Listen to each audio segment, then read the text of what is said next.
Everyone, welcome to channel learn with ease. आज हम solve करेंगे accounting for share capital chapter से question number 105।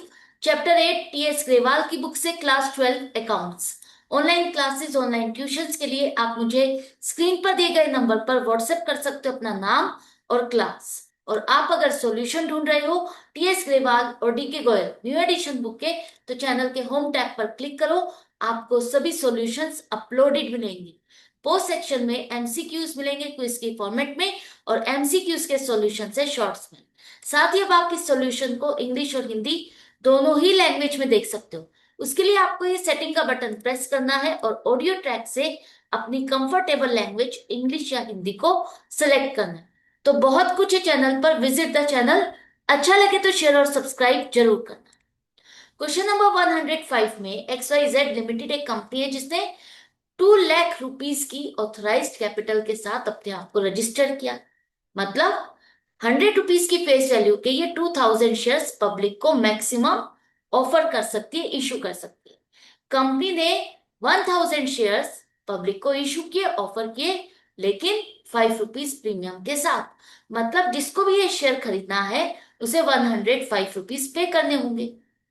Company को जो एप्लीकेशन रिसीव हुई है 1800 शेयर्स, इशू कितने किए हैं 1000 शेयर्स। तो 1000 शेयर्स इशू करने से ज्यादा एप्लीकेशन रिसीव हुई, ओवर सब्सक्राइब का केस है, तो कंपनी कितने शेयर्स अलॉट कर सकती है 1000। जितने शेयर्स कंपनी इशू करती है मैक्सिमम उतने ही शेयर्स अलॉट कर सकती है। अब कंपनी ने क्या किया, 300 शेयर्स के एप्लीकेशन को रिजेक्ट किया और बाकी की एप्लीकेशन पर प्रोरेटा बेस पर अलॉटमेंट की। एक्स्ट्रा एप्लीकेशन का पैसा कंपनी आगे अलॉटमेंट में एडजस्ट करेगी। कंपनी को कुछ शेयर्स पर पैसा नहीं मिला, उन शेयर्स को फोरफिट किया और दोबारा से रीइशू किया। फाइनल कॉल की कंपनी ने डिमांड नहीं की है। आपको यहाँ पर जर्नल एंट्रीज और कैश बुक दोनों को बनाते हुए क्वेश्चन को कंप्लीट करना है। तो सबसे पहले हमारी एंट्री क्या होगी, बैंक की एंट्री होगी जहां पर हमें बैंक एप्लीकेशन का पैसा रिसीव हुआ। कितनी एप्लीकेशन का पैसा रिसीव हुआ 1810 रुपीस के हिसाब से बैंक में पैसा जमा हुआ। तो bank account debit 18,000 to equity share application account 18,000।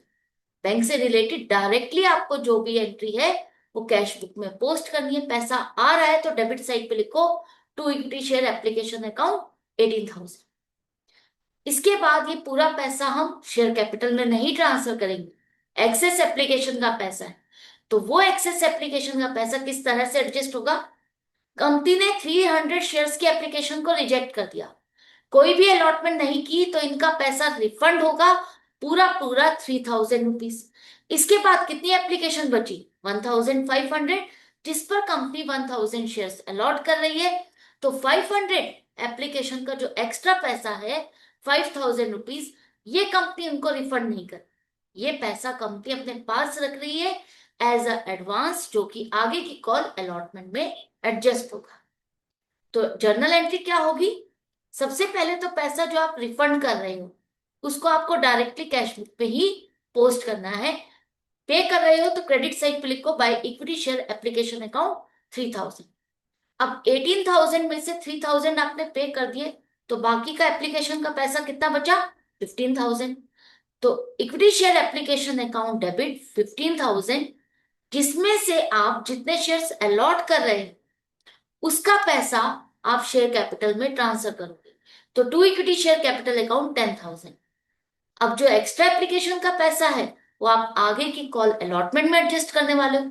तो एक तरह से अलॉटमेंट का आपको एडवांस मिला, जिसे हम to equity share allotment account में क्रेडिट करेंगे 5,000।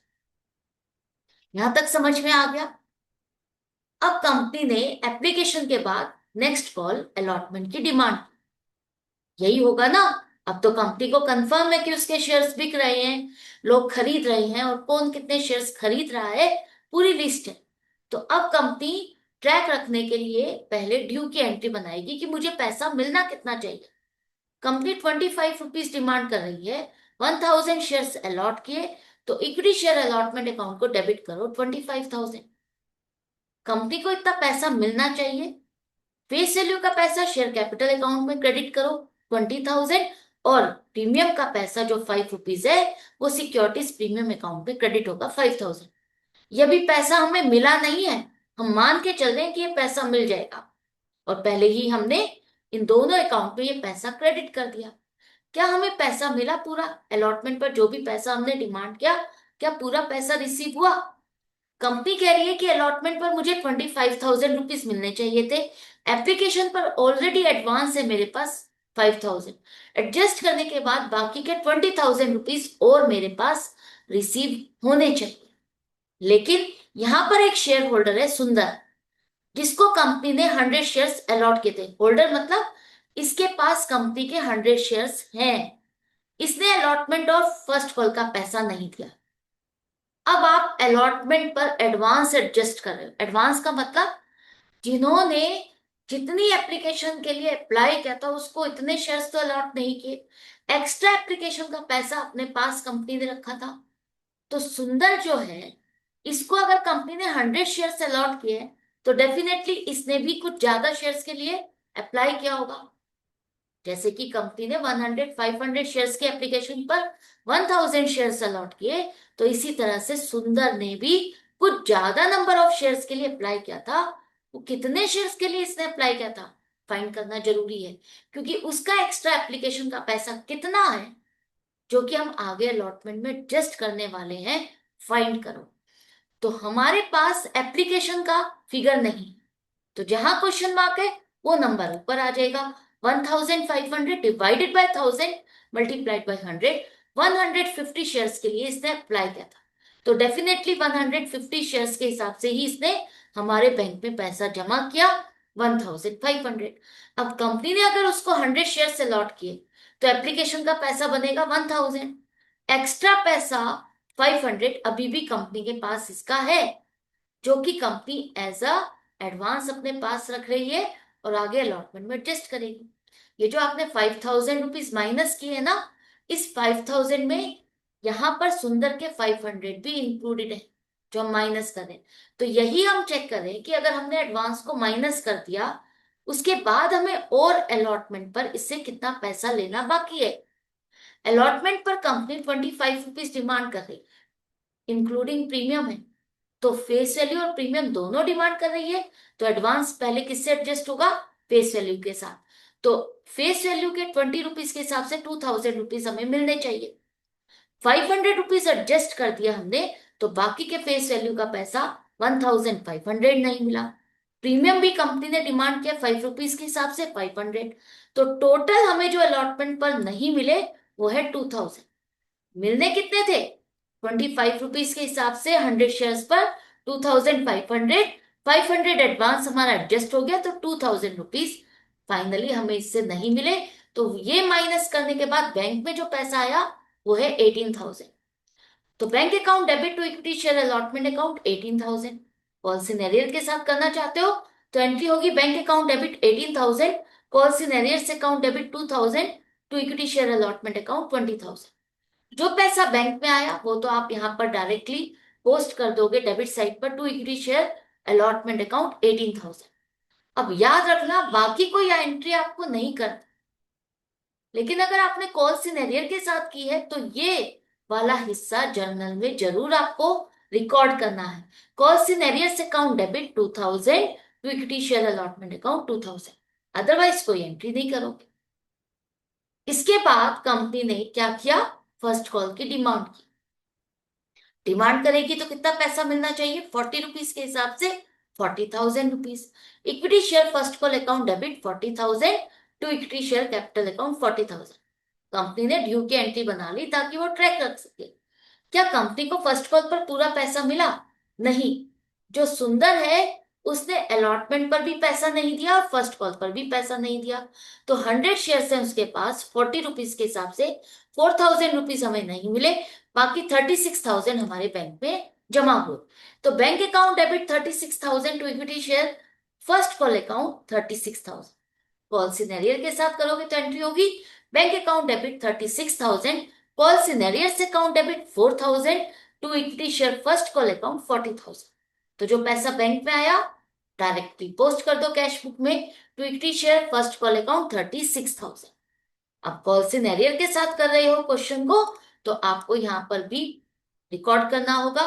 Call in arrears account debit 4000 to equity share first call account 4000, otherwise नहीं करोगे कोई एंट्री।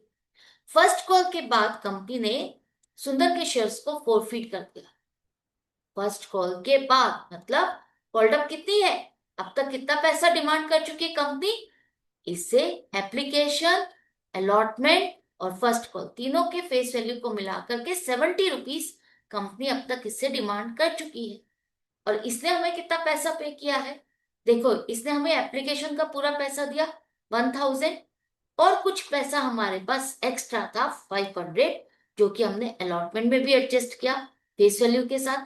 तो टोटल हमारे पास 1500 रुपीज है, फेस वैल्यू के साथ हमने एडजस्ट किए, तो ये आपका आ जाएगा फोरफिटेड अमाउंट है, राइट। तो एंट्री क्या होगी, जो कॉल्ड अप है उससे आपकी शेयर कैपिटल रिवर्स होगी। Equity share capital account debit 7000। Premium का पैसा कंपनी ने अलॉटमेंट के टाइम पर डिमांड किया, शेयर होल्डर ने अलॉटमेंट के टाइम पर पेमेंट भी नहीं किया, एडवांस के साथ एडजस्ट भी नहीं हुआ, तो पूरा का पूरा प्रीमियम आपको रिवर्स करना है। Securities premium account debit 500। अब हमें कितना पैसा मिला और कितना नहीं, हमें अलॉटमेंट के टाइम पर 2000 रुपीज नहीं मिले, वही आप क्रेडिट करोगे। लेने तो हमें 2500 थे, लेकिन 500 हमारे पास एडवांस के साथ एडजस्ट हो चुका, तो जितना पैसा बैलेंस है वो ही आप क्रेडिट करोगे to equity share allotment account 2000।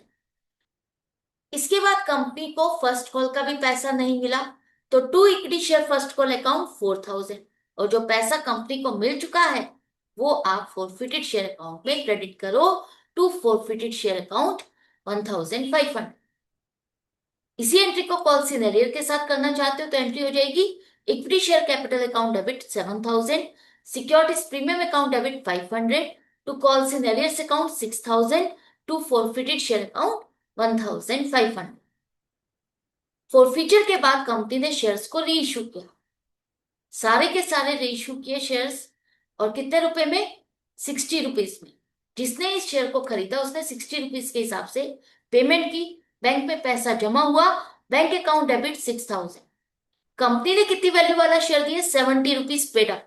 मतलब कंपनी ये मान के चलेगी कि इस शेयर होल्डर से हमें 70 रुपीज आ चुके हैं। 70 रुपीज की वैल्यू का शेयर कंपनी ने दिया, तो आपकी इक्विटी शेयर कैपिटल अकाउंट को क्रेडिट करोगे 7000 से। अब कंपनी यहां पर जो शेयर इसको अलॉट कर रही है ये फुल्ली पेड अप नहीं है, नॉट फुल्ली पेड अप है।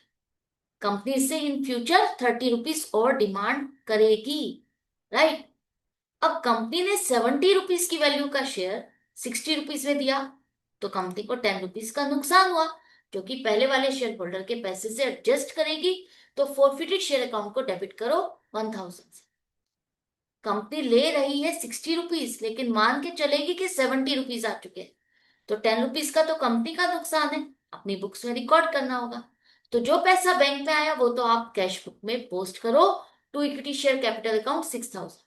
अब यहां पर भी ये कंपाउंड एंट्री, तो फोरफिटेड शेयर अकाउंट वाला हिस्सा आपको जर्नल में रिकॉर्ड करना है। Forfeited share account debit 1000 to equity share capital account 1000। Shares को आपने रीइश्यू कर दिया, 100 शेयर्स को फोरफिट किया, इतने ही शेयर्स पूरे पूरे आपने रीइश्यू कर दिए। तो अब फोरफिटेड शेयर अकाउंट को आपको क्लोज करना होगा, क्योंकि कोई भी शेयर कैंसल्ड नहीं है। तो फोरफिटेड अमाउंट है 100 शेयर्स की 1500। लॉस ऑन रीइश्यू को माइनस करने के बाद जो भी अमाउंट बचा 500, वो आप कैपिटल रिजर्व में ट्रांसफर कर दोगे। Forfeited share account debit 500 to capital reserve account 5। Clear है। जर्नल एंट्रीज आपकी पूरी हो गई, इसके बाद आपको कैश बुक को भी कंप्लीट करना है। तो डेबिट साइड का टोटल माइनस क्रेडिट साइड का बैलेंस आएगा बाय बैलेंस सीडी 75,000। इसको लिखने के बाद एंड में लिखो टोटल। कैश बुक भी कंप्लीट हो गई। तो इसी के साथ ये क्वेश्चन आपका कंप्लीट हो गया है। आई होप आपको समझ में आ गया। इसी तरह से आपको कनेक्टेड रहना है, सीखते रहना है, समझते रहना है। अगर वीडियो हेल्पफुल लगे तो लाइक का बटन प्रेस करो और ज्यादा से ज्यादा फ्रेंड्स में शेयर करो। मिलते हैं नेक्स्ट वीडियो में नेक्स्ट क्वेश्चन के साथ। Good bye and take care.